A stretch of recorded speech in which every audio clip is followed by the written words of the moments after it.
General science part 14। First number question, বল সম্পর্কে প্রদত্ত বিকল্পগুলির মধ্যে কোনটি বেঠিক? সেটা হচ্ছে কোনো বস্তুকে ধাক্কা দিলে তার উপর বল প্রয়োগ করা হয়, এটা হচ্ছে বেঠিক। আর সঠিক যেগুলো হচ্ছে, বলের যেমন মাত্রা আছে তেমনি দিশাও আছে। কোনো বস্তুর উপর বল প্রয়োগ করলে তার আকার পরিবর্তন হয়। বল কোনো বস্তুর সংস্পর্শে না পৌঁছায় তার উপর কাজ করতে পারে। এই তিনটি ঠিক। ইম্পর্টেন্ট ধারণা, বল বল বল একটি ভর এবং ত্বরণের গুণফল। দুটি বস্তুর মধ্যে মিথস্ক্রিয়ার কারণে এটি শক্তির উদ্ভূত হয়। এর মাত্রা আছে, যেমন আছে তেমনি দিকও আছে। কোনো বস্তুর উপর বল প্রয়োগ করলে তার গতির অবস্থার পরিবর্তন বা আকৃতি পরিবর্তন হতে পারে। একটি বল একটি বস্তুর সাথে বা তার সাথে যোগাযোগ না করে কাজ করতে পারে। তেমন শক্তির এসআই একক হচ্ছে নিউটন। সূত্র হচ্ছে এফ ইন্টু এম ইন্টু এ, মানে ত্বরণ। ব্যাখ্যা, নাম্বার 1, বলের যেমন মাত্রা আছে তেমনি দিশা আছে, এই বিবৃতিটা হলো সঠিক। বল ভেক্টর রাশি, যার অর্থ হলো এটির মাত্রা এবং দিশা উভয়ই আছে। মাত্রাটি বলের শক্তি এবং তীব্রতা প্রতিনিধিত্ব করে এবং দিকও নির্দেশ করে যে রেখা বরাবর বল কাজ করে। 2, কোনো বস্তুর উপর বল প্রয়োগ করলে তার আকৃতি পরিবর্তন হতে পারে এবং এই বিবৃতিটি হলো সঠিক। বল একটি বস্তুর আকারে বিকৃতি বা পরিবর্তন ঘটাতে পারে। উদাহরণস্বরূপ, যখন একটি রাবার বলের উপর একটি বল প্রয়োগ করা হয় তখন এটি সংকুচিত হয়, সাময়িকভাবে এর আকৃতি পরিবর্তন করে। একইভাবে যখন একটি স্প্রিংয়ের একটি বল প্রয়োগ করা হয় তখন এইটি প্রসারিত হয়, তার আকৃতি পরিবর্তন করে। নেক্সট, বল কোনো বস্তুর সংস্পর্শে না পৌঁছে তার উপর কাজ করতে পারে এবং এই বিবৃতিটি সঠিক। বাহিনী দূরত্ব কাজ করতে পারে এবং সর্বদা বস্তুর সাথে সরাসরি যোগাযোগের প্রয়োজন হয় না।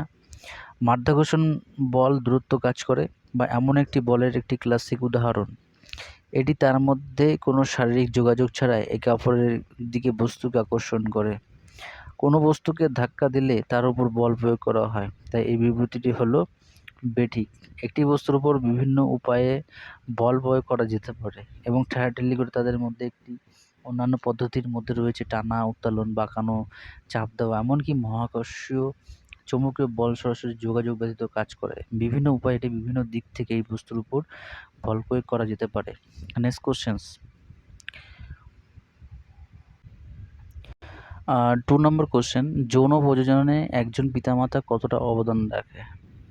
তাদের ক্রোমোজোমের অর্ধেক। ইম্পর্টেন্ট কি পয়েন্টস, নাম্বার 1, যৌন প্রজননে একজন পিতামাতা তার ক্রোমোজোমের অর্ধেক অবদান রাখে। 2, ক্রোমোজোম অর্ধেক মায়ের এবং অর্ধেক বাবার অবদান। মানুষের মধ্যে 23 জোড়া ক্রোমোজোম এবং 22 জোড়া অটোজোম এবং 1 জোড়া যৌন ক্রোমোজোম রয়েছে। 23টি ক্রোমোজোমের বাবার থেকে এবং 23টি মায়ের কাছ থেকে আসে। 3 নম্বর পয়েন্ট, যে ধরনের প্রজননে দুটি ভিন্ন ভিন্ন লিঙ্গের ব্যক্তিগত জিনগত উপাদানের সংমিশ্রণ ঘটে তাকে আমরা যৌন প্রজনন বলি। পুরুষ মহিলা গ্যামেটগুলি একটি বংশ বিকাশের জন্য ফিউজ করে। আর 4 নম্বর হচ্ছে অন্য ধরনের প্রজনন হলো অযৌন প্রজনন, যেখানে শুধুমাত্র একজন অভিভাবক হিসাবে জড়িত। নেক্সট কোশ্চেন্স, 3 নম্বর কোশ্চেন, নিচের কোন মৌলটি ধাতু? সেটা হচ্ছে দস্তা। কি পয়েন্টস, নাম্বার 1, ধাতুগুলো চকচকে এবং অস্বচ্ছ মৌল যা তাপ এবং বিদ্যুতের ভালোভাবে পরিবহন করে। 2, বেশিরভাগ ধাতু নমনীয় এবং প্রসার্য এবং অন্যান্য মৌলের তুলনায় তাদের ঘনত্ব বেশি। 3, দস্তা জেডেন, এটি হলো একটি রাসায়নিক পৌল যা পর্যায় সারণীর 12 শ্রেণীর মধ্যে অন্তর্গত। এটি একটি কম গলনাঙ্ক ধাতু।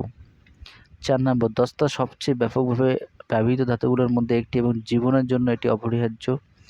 5, উৎসেচকের কার্বনিক এবং অ্যানহাইড্রেটেজের একটি অপরিহার্য অংশ হিসাবে এটি লোহিত রক্তকণিকার উচ্চ ঘনত্বে দস্তা পাওয়া যায়।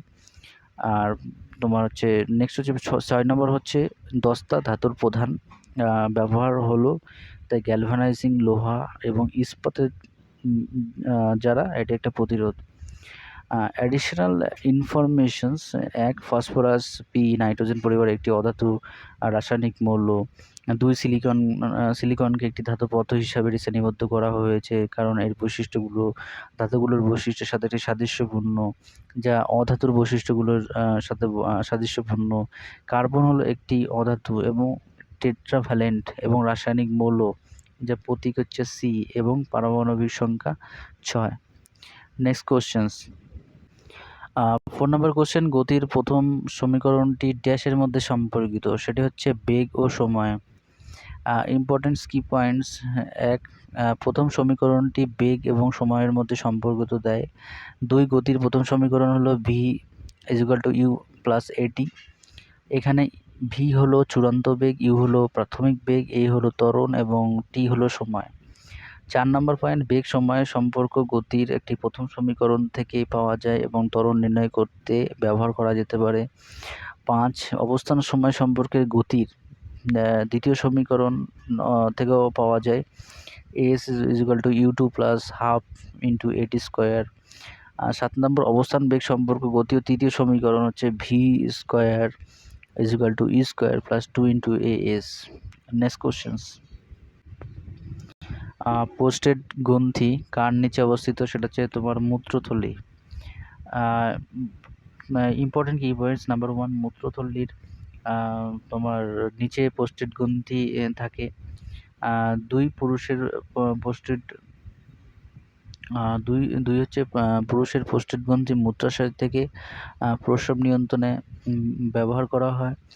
3, পোস্টেড হলো একটি গ্রন্থি যা এক প্রান্তে অন্ডকোষ আর অন্য পাশে পুরুষাঙ্গর সাথে যুক্ত। আর 4 নম্বর হচ্ছে বীর্যপাতের সময় প্রোস্টেট বীর্য সঞ্চালন করে এবং তরল তৈরি করে, যা পুরুষাঙ্গে থেকে বের হওয়ার আগে এটি তরল থাকে। যেটা এরকম পুরুষের যৌনাঙ্গ। এটা হচ্ছে ব্ল্যাডার। এটা হচ্ছে আমাদের প্রোস্টেট গ্রন্থি, যে সবুজ ধরনের।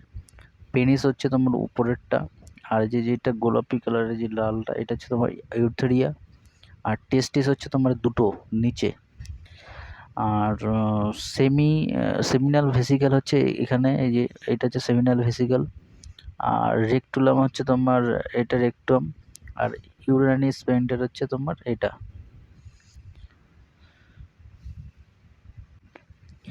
আহ 4 নম্বর কোশ্চেন: ড্যাশ জীবজগতের জৈব উপাদান হিসেবে গঠন করে? সেটা হচ্ছে তোমার সজীব উপাদান।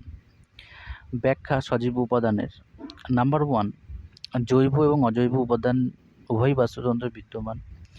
জৈব উপাদানের 1 নম্বর পয়েন্ট হচ্ছে যে জৈব উপাদান হলো সজীব উপাদান যা এটি বাস্তুতন্ত্রকে গঠন করে। 2, এতে উৎপাদক, খাদক, বিয়োজক অন্তর্ভুক্ত রয়েছে। 3, সমস্ত জীবের পরিবেশের অন্যান্য জীবের উপর প্রত্যক্ষ বা পরোক্ষভাবে প্রভাব রয়েছে।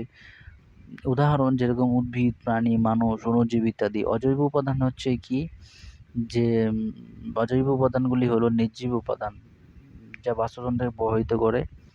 জীববিজ্ঞান বাস্তুবিদ্যায় অজৈব উপাদান বা ভেরিয়েবলগুলির পরিবেশের অজৈব রাসায়নিক এবং ভৌত উপাদানগুলোর মধ্যে বোঝায়। সেগুলি জীবন্ত জিনিস যা বাস্তুতন্ত্রের স্বাস্থ্যের উপর প্রভাব ফেলে। উদাহরণ বায়ু, জল, মাটি ইত্যাদি। যেরকম এখানে একটা দেখা যাচ্ছে যে একটা ওয়াটার, পুকুর মতন জল, তার নিচে হচ্ছে ঘাস, তার নিচে হচ্ছে সয়েল, মাটি, এর উপরে হচ্ছে লিভিং, হচ্ছে জলের উপর বসবাস করছে লিভিং। তারপর হচ্ছে তোমার এখানে নন লিভিং, মানে পাথর, এটা হচ্ছে নন লিভিং। তার এইদিকে চারপাশে হচ্ছে তোমার এয়ার, এই উপর হচ্ছে ইকোসিস্টেম। 5 নম্বর কোশ্চেন: একটি 10 ওহম রোধক একটি ব্যাটারি জুড়ে সংযুক্ত থাকে। 5 সেকেন্ড রোধে উৎপাদিত তাপ হলো 200 জুল হলো রোধের জুড়ে বিভব পার্থক্য হলো কত? 20 ভোল্ট। উৎপাদিত তাপ হচ্ছে হিট হচ্ছে 200 জুল, সময় নেওয়া হয়েছে এটি 5 সেকেন্ড, আর হচ্ছে 10 ওহম। অনুসূত্র সূত্র হচ্ছে হিট H = I² × RT। আর এদিকে তোমার হচ্ছে তোমার V = IR, যেখানে H হচ্ছে উৎপাদিত তাপ, I হচ্ছে তড়িৎ প্রবাহ, R হচ্ছে রোধ, V হচ্ছে বিভব পার্থক্য, টাইম হচ্ছে নেওয়ার সময়। ইকুয়েশন হচ্ছে I = √H/RT সমান √/, 200 জুল, আর এদিকে 10 × 5, তাহলে হচ্ছে 4 × 2, আমাদের হচ্ছে I। এবার আইকে আমরা 2 ইন্টু অ্যাম্পিয়ার, 2 অ্যাম্পিয়ার। তাহলে ভি ইকুয়াল টু আই আর কত, ভি ভোল্ট আমাদের কত ভোল্ট বের করতে হবে, আই হচ্ছে 2, আর হচ্ছে 10, তাহলে আমার 20 ভোল্ট, মানে রোধক জুড়ে বিভব পার্থক্য হচ্ছে 20 ভোল্ট হয়। আর নিচের কোন গ্যাসের চুনে জলকে ঘোলাটে করে, সেটা হচ্ছে তোমার কার্বন ডাই অক্সাইড। ইম্পর্টেন্ট কি points, number 1 carbon die oxide gas চুনে জলকে ঘোলাটে করে। 2 নম্বর চুনের জলের রাসায়নিক সূত্র হলো CaOH2। 3 চুনের জলে CO2 যোগ করা হলে ক্যালসিয়াম কার্বনেট তৈরি হয়, যা জলে ঘোলাটে দ্রবণ তৈরি করে। 4 CaOH2aq প্লাস CO2 থেকে CaCO3 প্লাস H2O। এবং 5 হচ্ছে এইভাবে carbon die oxide gas calcium carbonate এবং গঠনের কারণে চুনের জলকে ঘোলাটো করে। 7 নম্বর কোশ্চেন, একটি 4.0 কেজি ভরের বস্তু 5 মিটার পার সেকেন্ড বেগে আনুভূমিকভাবে গতিশীল রয়েছে। এর বেগ বৃদ্ধি করে 10 মিটার পার সেকেন্ড করার জন্য বস্তুর উপর কৃতকার্য কত হবে, সেটা হচ্ছে 150 জুল। ধারণা হচ্ছে কার্যশক্তির উপপাদ্যকে কাজ এবং গতিশক্তি নীতি হিসাবে ব্যাখ্যা করা হয়, এবং কার্যশক্তি উপপাদ্য বলা হয় যে সমস্ত বল দ্বারা কৃতকার্যের সমষ্টি কণার গতিশক্তির পরিবর্তনের সমান। মোট কৃতকার্য ইজিক্যাল টু গতিশক্তির পরিবর্তন। মোট কৃতকার্য ইজিক্যাল টু আমরা ডাব্লুতে প্রকাশ করি, এই ইজিক্যাল টু হচ্ছে কে ই এফ থেকে মাইনাস কে ই আই, অর্থাৎ W equal to triangle K into E মোট কৃতকার্য, তাহলে W equal to half into MB square minus half into M U square, যেখানে কে ই এফ একটা চূড়ান্ত গতিশক্তি, আর কে ই আই হচ্ছে একটা প্রারম্ভিক গতিশক্তি, ইউ হচ্ছে তোমার প্রাথমিক বেগ, ভি হচ্ছে চূড়ান্ত বেগ। এবার হচ্ছে গণনা অঙ্ক, আমরা এমকে 4 কেজি মাপছি, ইউকে আমরা 5 মিটার পার সেকেন্ড মাপছি এবং ভিকে আমরা 10 মিটার পার সেকেন্ড মাপছি। তাহলে আনুভূমিক গতির কারণে বস্তুর গতিশক্তি ধ্রুবক থাকে, তাই গতিশক্তি পরিবর্তনের কারণে কৃতকার্য ইউনিট হচ্ছে W equal to half into M B square minus half into M U square.